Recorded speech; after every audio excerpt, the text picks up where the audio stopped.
होता तोहके ना भुला पाइबो जैसे मजा ले ले बाजा शादी के बाद भेटाई हो तुम कट गइली अपना जुबानी से उके चाहत रही दिल जाने से मन पढ़े बढ़िया ओकरा माई के बजियो ही के पड़ी काहिलाई के कोनो माउर दे दसलियाई के बजियो ही के पड़ी काहिलाई के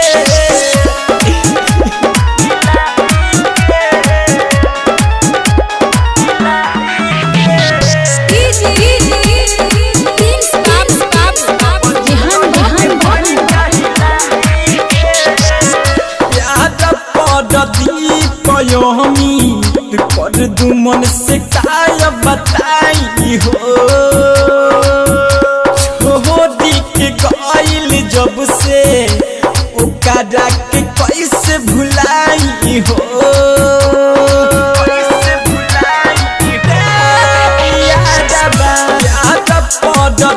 दीपयमी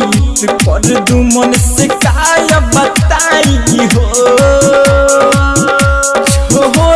के गइल जब से ओकरा के कैसे भुलाई हो